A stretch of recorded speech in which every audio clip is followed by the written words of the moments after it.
Well, hello there and welcome to the About Small Business podcast. This is episode 14 of the podcast. If you are enjoying the podcast, please do hit the subscribe button and the little bell which allows you to get notifications as to when we're releasing something new every Thursday.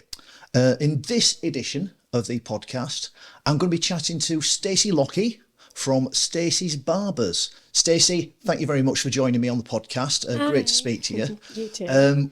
Basically, Stacey, what's occurred to me as soon as I walk up to the barbers, it's not necessarily a traditional men's barbers. You've got, as opposed to, you might expect like the little sort of circular sign. Yeah. It's quite a unique shop. Yeah, we've got two sides to it. So we do have the traditional barbers, Yeah. walk-ins, kept it from COVID, when a lot of people switched to appointments and stuff. But then we have a sensory room that is for anybody, all ages, all abilities, girls and boys. I'm a fully qualified hairdresser and barber, so I can kind of adapt to anything. But I work a lot with children on the spectrum and people with anxiety come in, so it's not just kids that have additional needs and stuff like that. There's a wide range of things. Right, because I mean, you mentioned about your sensory room, and it's the sensory room we're filming in now, isn't it? Pretty amazing, magical room. Mm-hmm. And you can see, obviously, you've got lots in here to appeal to all sorts of young people, but you do adults as well. Yeah, it's just because it's appointment only, and because it's just me and that person or that child and their parent or carer or whoever's obviously brought them in. We do appointments for adults as well, where it is a little bit more secluded, so you can have a silent appointment. I think is blowing up on TikTok and stuff now, where you don't have to speak to somebody. And a lot of my customers that do come in know I wouldn't take offence. I don't get offended by anything at all. You can say what you want, you can do what you want, tell us you don't want to talk with us, and I wouldn't be bothered by it. Whereas I think there's a lot where you walk into a barber's or a hairdresser's and it's the expectation that, oh, where have you been on your holidays? Yeah. Like, where you going, what you're doing, and it's stuff interesting like you say that, actually. Cause do you know what? That never even occurred to me. But I did used to get my hair cut by this lady. And a lot of hairdressers, I mean, the person I go to now, she can cut and she's taught and she's fast. Yeah. And it's... you may find this difficult to believe, but I don't spend that much time on my hair. Neither do I, believe it or not. I'm too busy on everyone else's.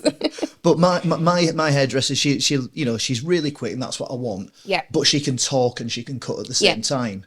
The barber I went to before, she couldn't talk and cut at the same time. And it's the only thing I can multitask with, I think. I was in for about half an hour, and it's like, oh dear Lord, please, you just get on with the cut.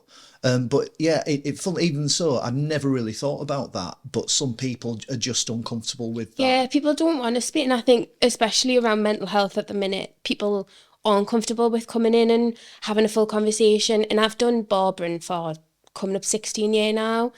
You know if someone doesn't want to talk to you. You know if somebody's itching to tell you something, or you know if someone's probably going to offend you a little bit, or even though it takes a lot. But you know if somebody's having a good day or bad day before, like they're even getting your seat. When they walk through that door, 9 times out of 10, when you've done it as long as what I have and some of my friends have, you just know. It's just one of them things. You get close to people and you build these relationships. And you only see them once every 2 weeks, 4 weeks, 6 weeks, 12 weeks. But you do, like, I've got some of my customers that are trained on, like, from 16 years ago. And I mean, no disrespect, a lot of them are, like, retired now and they're a lot older, but they still come in. And you see them along the street and ask how your family are, and they know things about you and you know things about them that you wouldn't never necessarily know unless you've been cutting the hair. Even that 10, 15 minutes, sometimes half an hour cut, you learn so much about one person. To then you automatically have a relationship with them, and then you can see if they're having a bad day. So sometimes you could just come in and you think, oh, you don't want to talk with us today. But I'll always think half my job is talking, I was going to say that this is what I find quite fascinating about what you've just said, because I mean you're quite a bubbly, friendly personality. Yeah. That shines. So I came this morning, whatever time it was, you're happy, smiley, giggling, and just sort of enjoying your life. Yeah. And that's amazing. That's brilliant.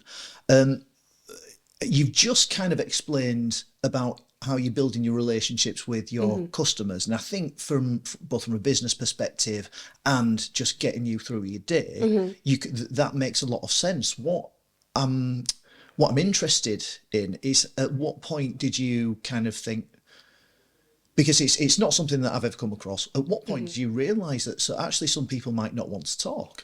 I think it's a very niche market, and everyone keeps saying, because I think it's a 9-week waiting list to get an appointment in here at the minute, which is amazing, and I'm so grateful for it.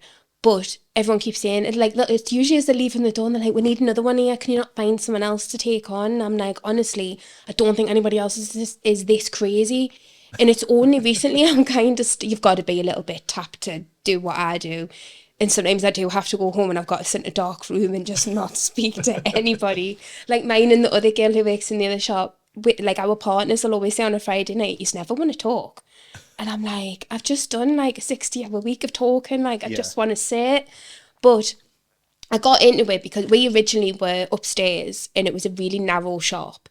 And I think a lot of people are uneducated with additional needs, and especially with like autism, ADHD and stuff like that. I think it's maybe getting a little bit better. It is getting better. But I think you're probably right. Yeah, and it was just, there was a few kids coming in and it was, you could see they were overwhelmed. Like I said before, you build these relationships with people, so you see that people are anxious. So these mums and dads were coming in and they were more anxious than what some of the kids were to start with, because we have toys, we had a play area, we made it easy for them, we had treats and bribes, and it doesn't always work for everyone, but it's something for the majority. And then it was easier to say to people, because the way our shop was, we had like 3 main cutting chairs and our seating area was really close behind it. So you could hear people's conversation. You could hear people tutting when these parents were trying to get these kids' haircut, which then added the parent anxiety or carer anxiety to then, it was just too much for me. And I thought, I'm not a parent, I've got a stepdaughter, but at that point, I wasn't, and it was like, I wouldn't want somebody tutting at me. No, and I'm a very it's not forward, helpful, no, and it's you can see it's adding to somebody else's stress. And I'm not the kind of person to keep my mouth shut. If I think someone's out before, they'll be getting told, especially in my shop. It's my shop. Absolutely. And we are really lucky with the customers we've never really had any conflict with anybody. Like, we have got a really good group, but there would be pensioners and other mums and stuff tutting. I think people do get caught up in their own little problems. And I mean, this was like 7 years ago when I first started looking into it a little bit more, and people would tut and people would make comments and be like, why don't you just pin them down? Why don't you just shave the hair off? And I'm like, obviously I can be a little bit snappy, so I'm like, well, how would you like that?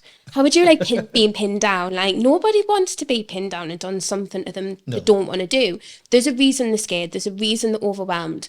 You just have to kind of find why. So we started off doing like out of shop appointments. So it was still in the shop, sorry, but it was out of hours appointments. So I would say to people, I would think our early night then was 5 o'clock on a Wednesday. So I'm like, oh, why don't you come up 5 o'clock? There'll be no one else in the shop. I'll turn the radio off. I'll like everything will be a little bit quiet. There'll be no hair dryers, no radio. See how we get on. We'll not make them sit in a seat. We'll not make them put a gown on. We'll just go at their pace. So that went from doing like maybe 4 or 5 kids on a Wednesday or a Saturday when we'd finished, because we work 3 late nights, so we do it till 7 o'clock, which for a lot of kids is too late. So I kind of just stuck it to the days that were finished early, which was a Wednesday and a Saturday. And then it got to the point where I was like, oh, I'm going to have to write these names down to remember who's coming in. There's like 7 or 8 now. So I thought, oh, but I'll just do one Sunday a month and I'll just do half an hour appointments and kind of just, if anyone wants them, they're there. And I used to charge £5 for it. I never even used to charge them a full price for a full haircut.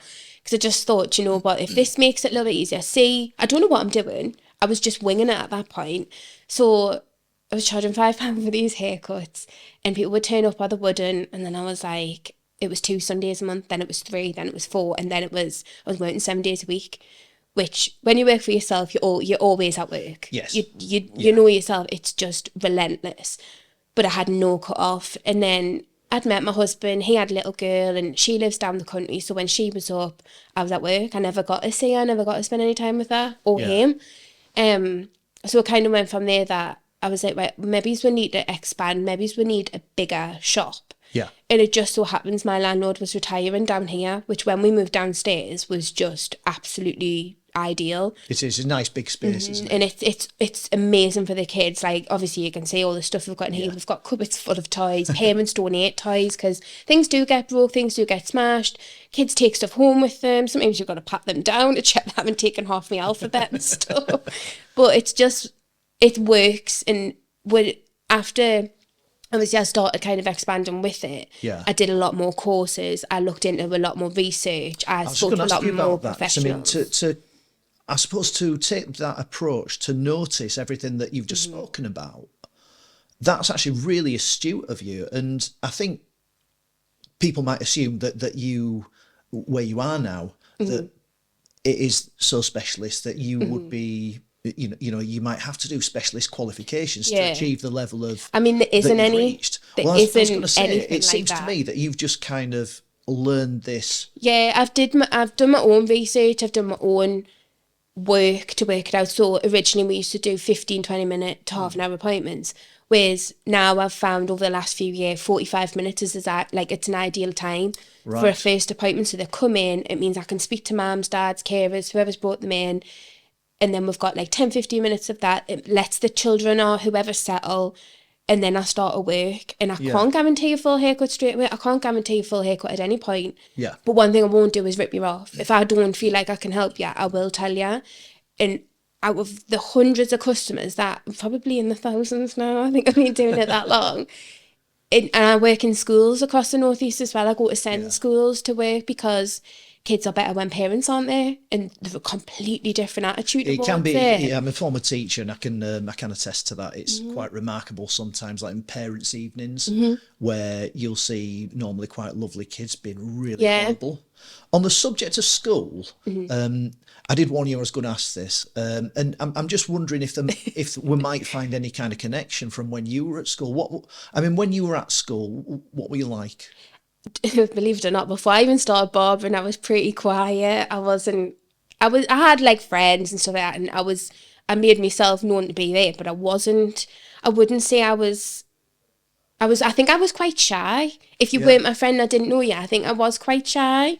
But when I was at school, from being probably about 6 or 7, I wanted to be a paramedic. I was adamant I wanted to be a paramedic. That's all I ever wanted to be. To the point, the only reason I set the shop up was so I could go to university to be a paramedic. So I'd done barbering, I'd done hairdressing, qualified and everything. And then I was like, you know what, I'm getting to the point, I think I was a little bit older, I was like, I want to go travelling. So I went travelling for a year, went to Australia, went to Thailand. Wow. Like, it was amazing. I'm just going to, because there's so much coming out there that I'd like to explore. Did you enjoy school? Or? Yeah, I did, to be fair. I wasn't, I can't say I was the cleverest, but I can't say I wasn't either.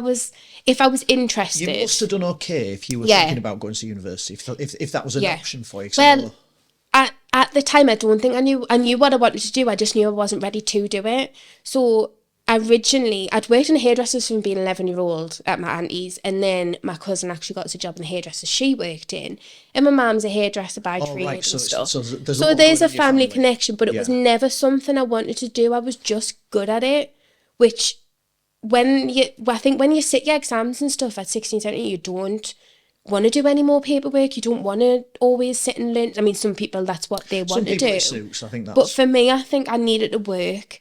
I needed to see the world a little bit. I needed to do other things before I committed to being a paramedic, because I knew that was what I was always going to be, even though it hasn't turned out like that. But I wouldn't change it for the world. So you left school. What happened when you left school? So I left school, and I went to St. Bede's, and I was going to go to sixth form. And then I think it was about 3 days before we were due to go back, I had a Saturday job at one of the hairdressers. Yeah. And I went and begged the boss for an apprenticeship, and he gave us one because he had 2 shops. He had one in Consett and one in Stanley, and so I started the original 3 days before I was supposed to go back to sixth form. From someone that was pretty much committed to being a paramedic, 3 days before going back on that path that you'd chosen, what happened that caused that? Because that's quite a dramatic change. I think I wanted the money. I think I wanted to get paid for something. I wanted to work. Financially driven. Yeah, like, And I'm not a money or materialistic kind of person.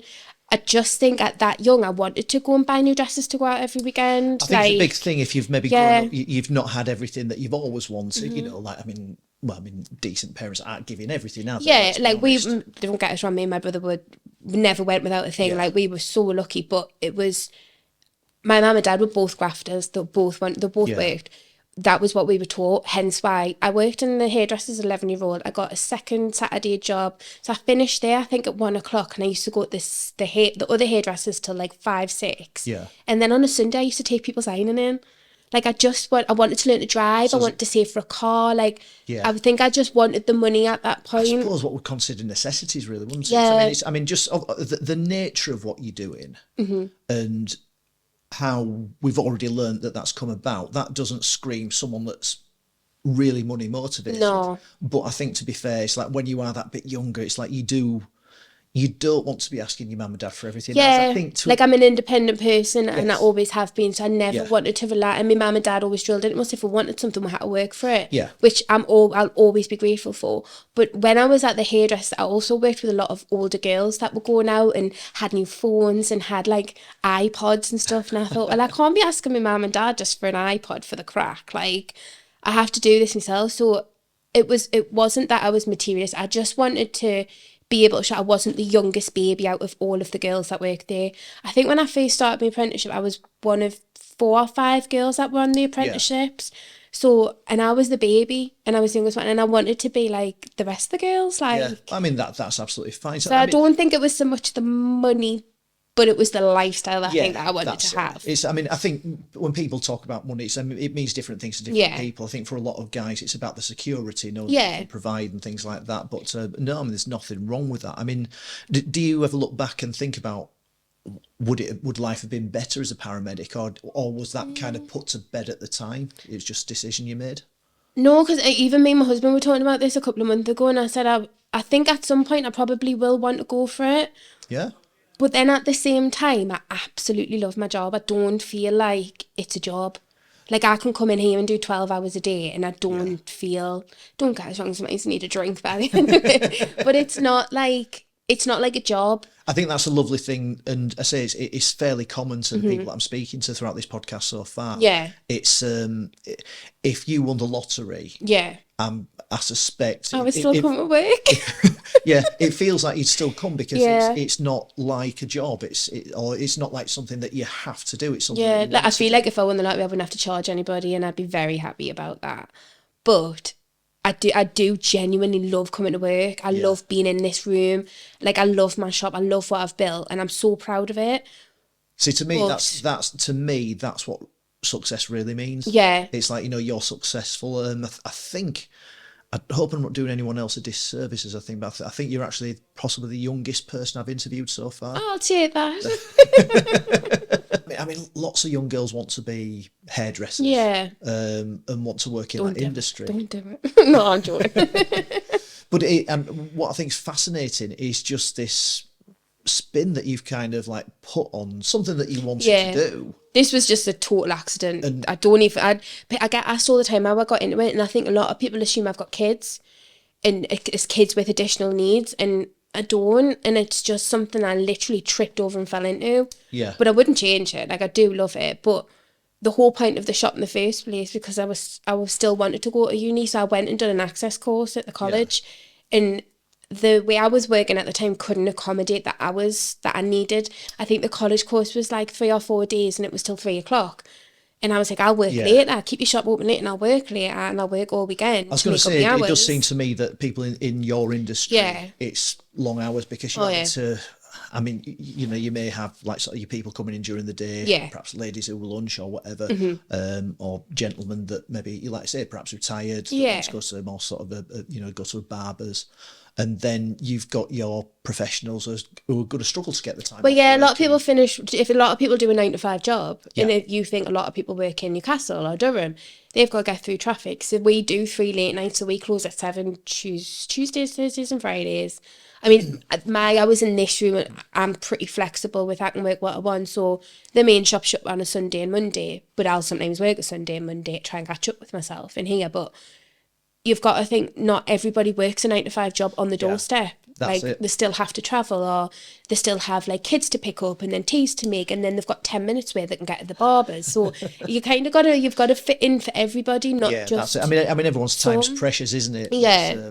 So you've got to think that. So basically, you've got your first job. You just wanted, I suppose, that lifestyle, like a lot of your peers, a lot of people around you. You wanted just to sort of have what they'd had, and didn't want to ask your pay. And and I think more credit to you for that. So you had a job working as a hairdresser, and you were what sounds like a brilliant employee. I mean, if I employed someone and they're saying, "I'll keep your shop open later, I'll work that for you," that's brilliant. How long? I mean, how many jobs did you have, like somehow in between before you started on your own? I haven't had a lot of jobs really. Where I've kind of stuck to. Yeah. So I started off in the hairdressers, and then I finished my level 2 in hairdressing, and I just started my level 3. And it was actually one of the ladies that worked in the hairdressers was like, you need to go and ask, because the local barber, and at the time there was only one Barbers in concert. Right. So the barber had been advertising for somebody to come in and train up. So this lady took us round, and she was like, what? She literally pushed us through the door, because I was still quite shy, pushed us through the door and made us apply for the job, and I got the job.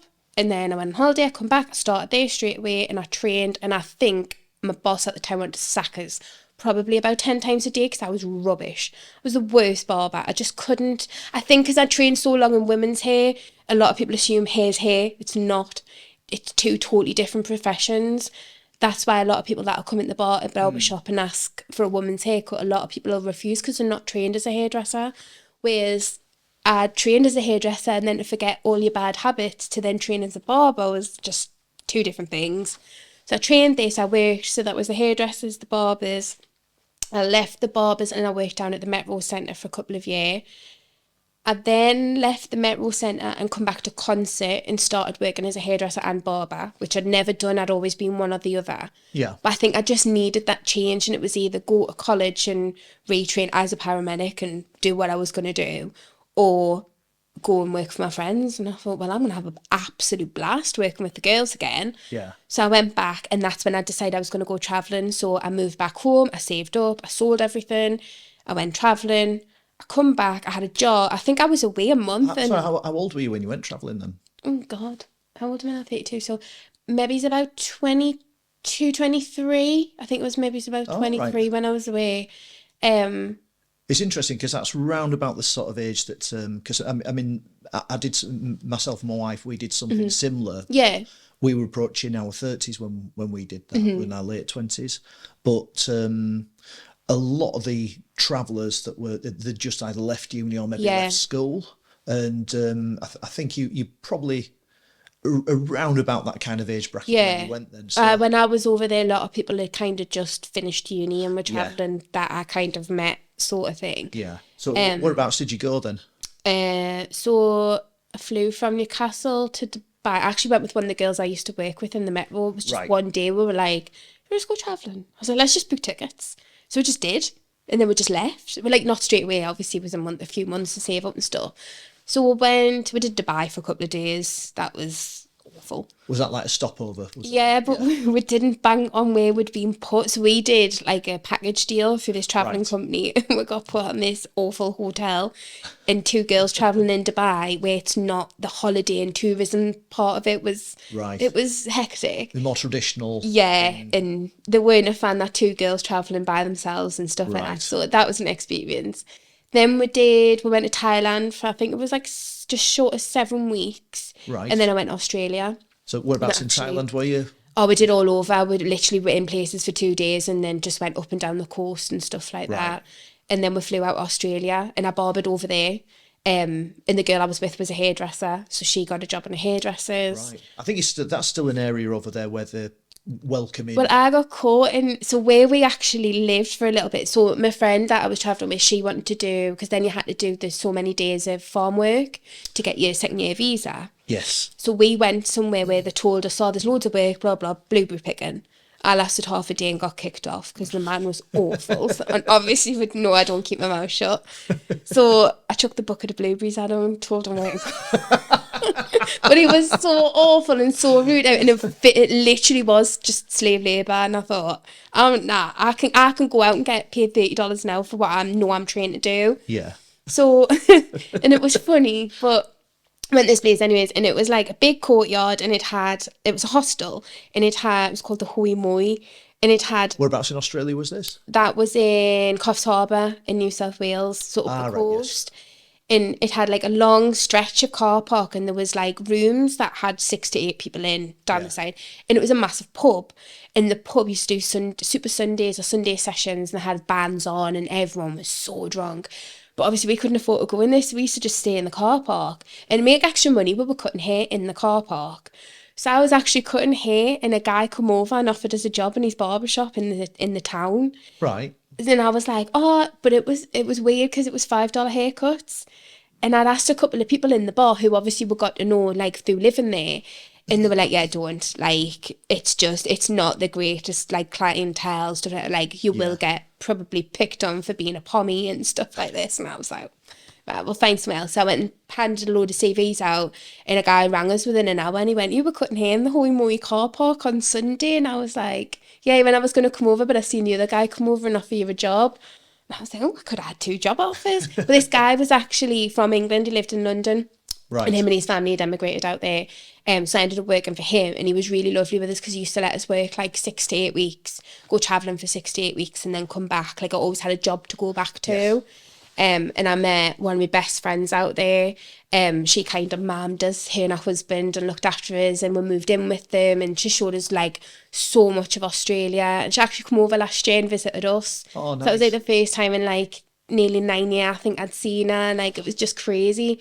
So I still got on as well. Like she did. She looked after us, and she spoke so much to my family and stuff like that. But I never met them, and it was just really strange. Yeah. So it's interesting. We had the same thing in Australia. I ended up going out there, and I was working in IT recruitment before I went, and we myself and my wife were just like traipsing round offices.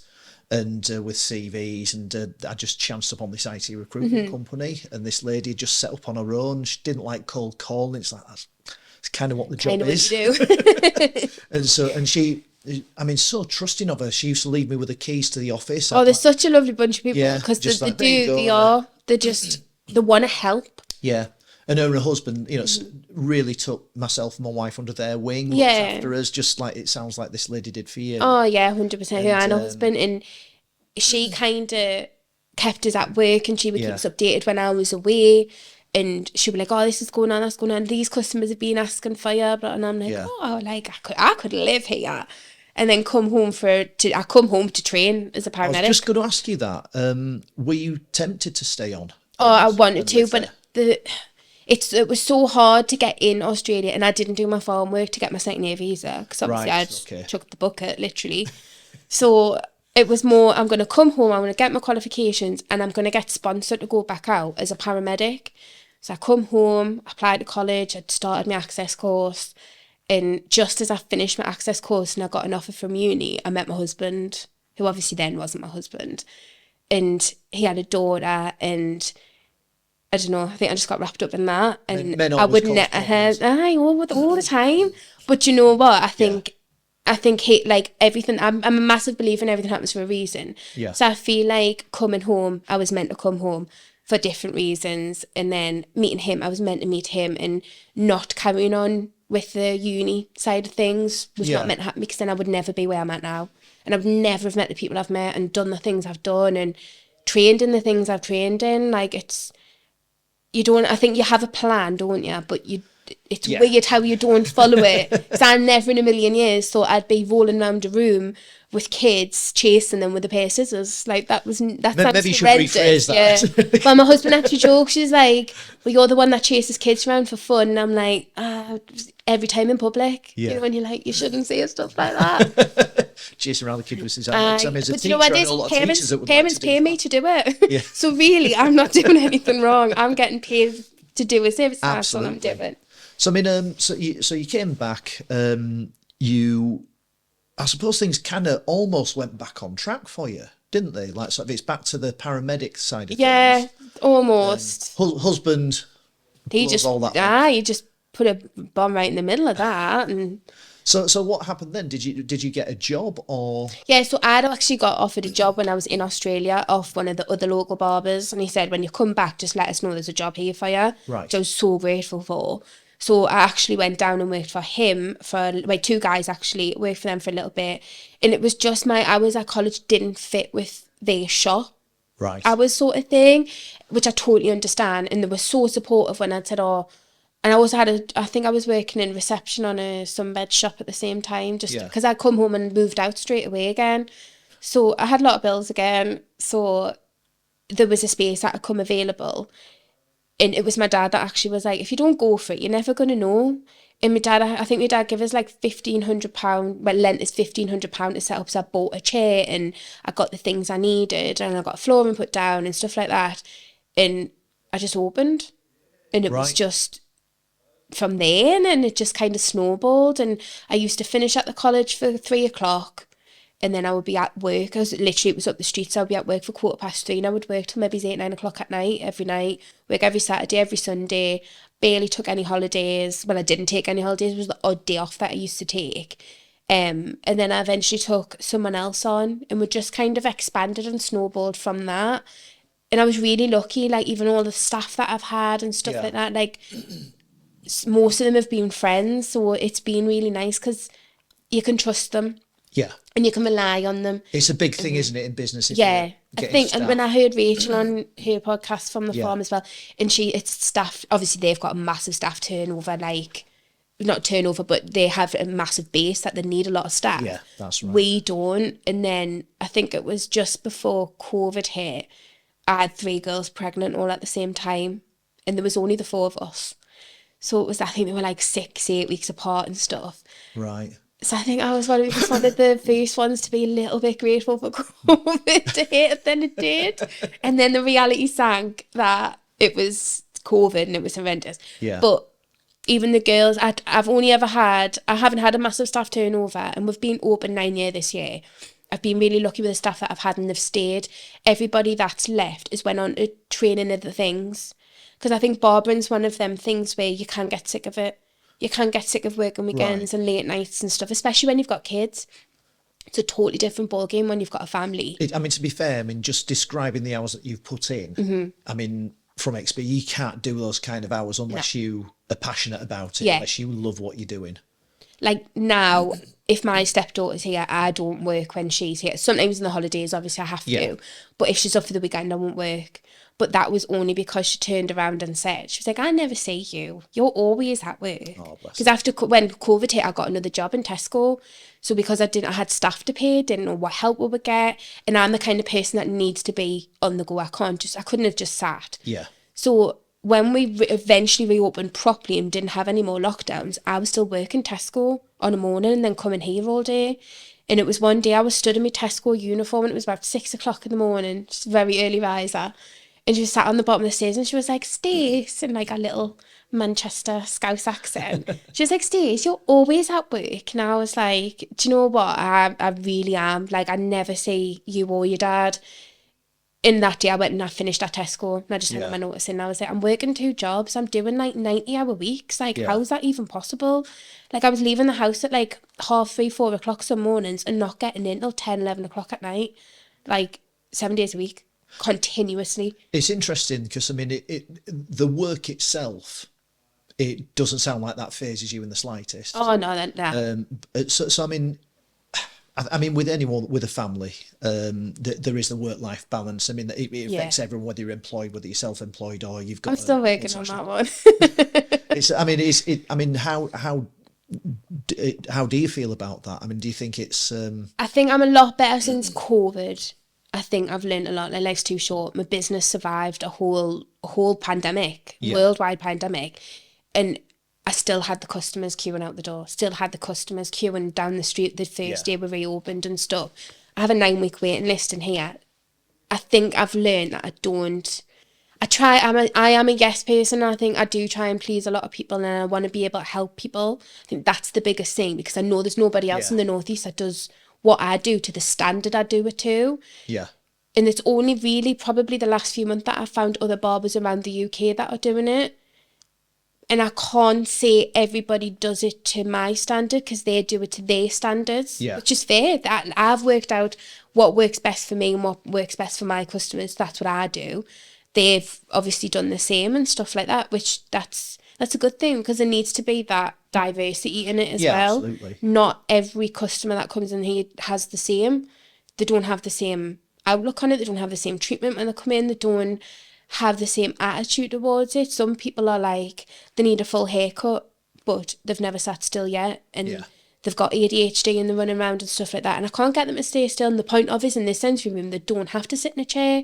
So I got some people that come in and expect they will, but then some people are like, if you get it brushed, you get it brushed. Like, don't stress about it. Yeah. So I think you've got to learn to adapt to everybody that wants it and what they want. So I feel like when I come to work, it's not, I don't have the same day twice. No. I don't have stressful days, and I don't have mint days, and I don't have funny days. Like, I've got some kids that come in and have a full-on rave. Like, we've got the speakers going, like, people are in the main shop, like, what is going on in there? And then I've got some that we can't make any noise with. Yeah. So you don't have the same day all the time, so you kind of are like, my brain doesn't switch off something, so I don't feel like I'm at work with it. It's not a work day for me. I mean, what's coming across to me throughout the course of this interview is you're fundamentally a really happy person. You've got a really bubbly personality. You're loving what you do. I've had 2 coffees this morning, though, so that helps. You're feeling, you absolutely have a sense of purpose about what you do. So what you're doing now, having learned a bit more about it, I think is absolutely amazing. What does a bad day look like to you? Go and ask the customers on the other side of the shop. You get kids screaming, help me, help me. And do you know what? The majority of the noise that comes out of here, they'll still be stood having a haircut. Yeah. We're not restraining them. We're not doing anything. They just don't want to do it. But they tolerate it to a certain degree. But a bad day, you can usually set the tone. So your first couple, if they go all right, the rest of the day is going to be all right. Sometimes, and I'll say it to parents because you can see the stress, and I'm like, honestly, it's the tone for today. Nobody's had haircuts. Everyone thinks half terms and weekends will be especially half terms and holidays, it'll be my best time because the kids are off school. But a lot of kids with additional needs, when they're out of routine, can't manage it. So it's actually the worst. So the last 2 weeks for Easter was like the worst 2 weeks because they were out of routine. They didn't know where they were supposed to be. We were then brought in here for a haircut when usually they do an after school appointment. Like, you've got to learn to adapt to each person. Have you ever been in a situation where you've been looking around for a bucket of blueberries to throw? Or no, they tend to be chucked at me. The roles are well and truly reversed in here. I get bit, I get spat at, I get swore at, I get kicked, I get things chucked at us. Honestly, it literally goes over my head. I was going to say, is it what's up a duck's back at this stage? I know that the kids that do all these things and that do lash out, it's just their way of communicating. Yeah. And parents are like, I'm so sorry. And I'm like, don't be sorry. Like, it's fine. Like, I wouldn't do what I do if I cared. Yeah. Like, that sounds awful, doesn't it? Like, it's stuff like that, when they get aggressive and they get violent, it's just, you can deal with that side of it. You just let it go over your head. And obviously I work in the schools as well, and I see every different aspect of it, and it's sad because you just think you just want to help them. You don't want them to have to lash out or feel upset or be scared when there's not something they need to be scared of. But it's a whole load of stuff in here, but then some come in and I get so attached to the kids, and I'm like, I get so proud of them, and I'm gonna have like little certificates and little medals and stuff like that. And then they'll go, so what we do is we'll work some of the kids up to sit in the chair and put a gown on, and then eventually we'll take them through to the main shop so they can hear that there's other people in, and the hair dryers and the radio and stuff like that. But then eventually, because parents travel from all over to come here, so some parents travel an hour and a half each way just to come for an appointment. People don't need that. They need to be able to go in other barbers and hairdressers. So we'll eventually get them where they'll go into the main shop and they'll go and get done. And I cry every time because I'm like, it's not that I've lost a customer. I'm just so proud of them. Yeah. And I just think, I've actually managed to help them. You've kind of, I think, answered what my next question would be, and that's kind of like, any real standout moments on the other side, you know, where you just ask anybody. I cry all the time, and it's always like happy tears because I just get so overwhelmed. And then you do build relationships with the parents and carers and stuff, because like I've got some that come in and some kids have been poorly in hospital, and I'm like, oh, how did they get on? Or they've had their assessments, or the EHCPs come through for schools and stuff, and you're like, oh, I'm so happy for you. And like it is, and you see all these big things, and you follow these kids and you see them grow up. And I'm not gonna lie, I grew up with them sometimes because I'm like, oh, they teach me things. Like I've never known as many dinosaur names and stuff like that. So what the kids keep us right with, but you get really attached. I get really attached and I cry. And like I had a little boy, and I think he's been coming in maybe his 4 year, and he's non-verbal, but he can repeat. And certain times he'll come in and he'll just repeat the same things. And then he was leaving, and his dad said, oh, thank you, Stacey, see you next time. And the son had said, thank you, Stacey, see you next time. And I just burst out crying. And then I had to come in and message his mum, and I'm like, oh my God. She's like, oh, I'm so happy. Like, he has been picking up more words and stuff. Then I went through the main shop and I was crying on them. And then some of my customers were crying on me, you know, and you're like, I've set the ball now. Like, but it's stuff like that I'm like, oh, it's been such a bad day so far. And then something like that happens. And then you're like, oh no, this is why I do what I do. And it makes it all worthwhile. And it's like, they're just having a bad day. I'm having a bad day. Like, is it? I mean, for what you do, I mean, it strikes me as that, I don't know, maybe there ought to be grants and funding. Is that ever anything you've looked into? Or? Oh yes, I've looked into that. There's nothing, because we're not a startup business, because we're not a charity, and because we're not a non-profit. There's not any funding. I was going to say, given the direction that you have kind of, or the place you've ended up, did it not, has it ever sort of occurred to you to think we could maybe operate this better as a charity? Or there is, but I also have to have bills to pay, and I've got staff to pay, so I keep my prices in here as low as what I possibly can. And I don't charge per haircut, I charge for the time. But that time, a lot, I mean, don't get us wrong, nobody pulls us on my prices or anything like that, because they know I'm fair. But I do extra training courses in my own time. I travel a lot for different things, to go and learn about different things. Or I sat 3 hours on a Zoom call for stuff. Like, I've done it for the funding side of things. Been taught here, there and everywhere. But I've even had the MP out to see where he could help us and stuff like that. And he'd come in, and I think I taught him a lot about it, because even his first words were along the lines of, I don't think there's a call for this. And I was like, I work back to back, probably 6 days every week minimum. And I work 9 till 7, and I work 9 till 6 on a Saturday, and I come in early and I go home late, and I accommodate all these people. And when I say I work to back, mine one leaving the door, my next one's coming in, and I've got a 9-week waiting list, and you're going to stand and tell me there's no help, or there's nothing for these families and these kids that need it. But and even when I've spoken, like, his secretary, and I spoke to him, and I obviously explained what I do, he was like, nah, there's got to be something. And he gives us all these other details and stuff. There's nothing. So unless I do decide to run as a non-profit, I don't think I'd get any help. But on the other side, I can do it. Like, now I've got an established business, I can do it where some kids won't come through the door. They won't entertain it. They're terrified. And that could be because they've never had it done before. Could be because they've been scared at another barber's. Could be the sensory side of things. Or it could just be the age that they're in the phase through the going that they just knows the favourite word.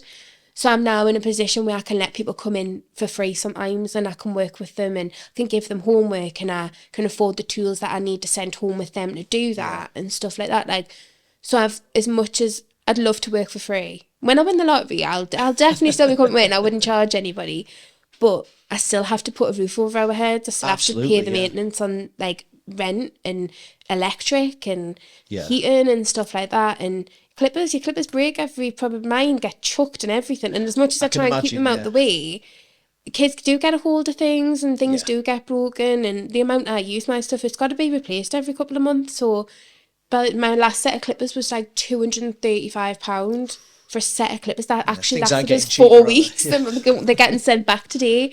So there's always something else to pay for in a business, isn't there? Like, there is, So I'd love to do it for free. But business is business. Business is business. I mean, what does the future look like for you?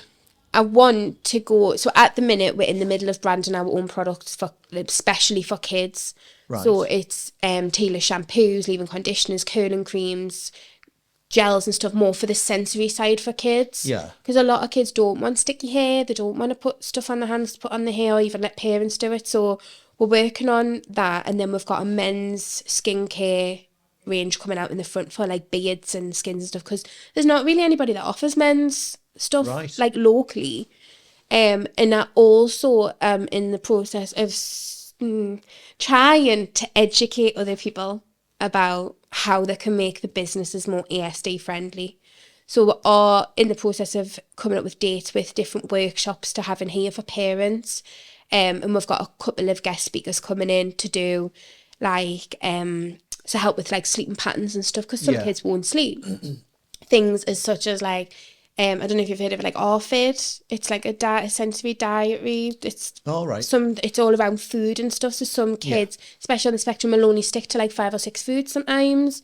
Some kids won't, they'll eat whatever you want, but a lot of people struggle with that. And then there's a woman coming in, she's a OT that helps with like, she's a sensory I can't say it, integrational consultant. So that she's coming in. So we're trying to get all these other people in, but that's only from the feedback I've had from parents that are like, we're on a waiting list somewhere, but haven't heard from anybody. So it's kind of like, well, if I can put these things in place, are you okay to come along? And if you learn something, you learn something. If you don't, you don't. So you're talking to them, you're listening to them. Yeah, so we're trying to do a little bit more. The direction.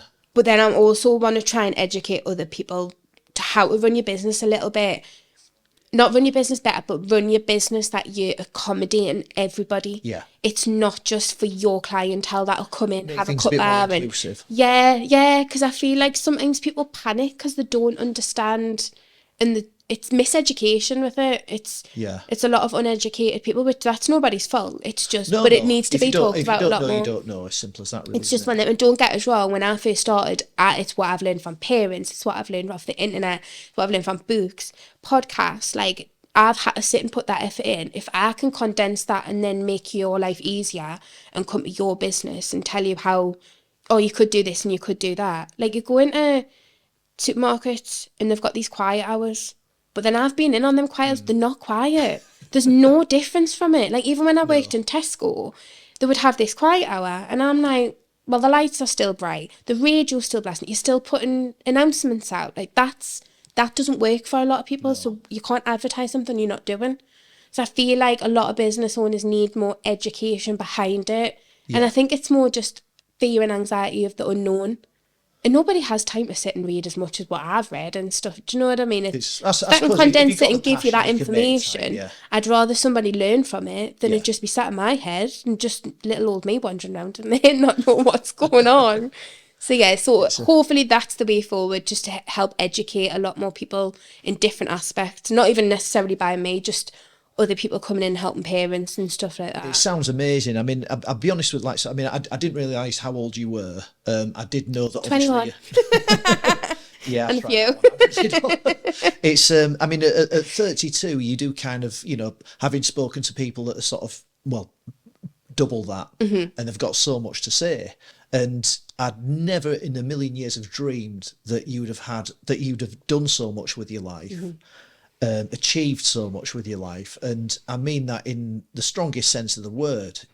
What you're doing is it's passionate, it's altruistic, it's developing, and it's a tremendous story. Oh, thank you. And I hope that you'll make us cry. I told you to get emotional. No, I mean at any age, what you've done is fantastic. I think it's something to be really proud of. Oh, thank you. I hope this in some way can kind of assist with getting that word out there for you. But it's been inspirational talking to someone who's practically half my age. So Stacey, thank you so much for agreeing to be on Thank you very much. Thank you for coming out.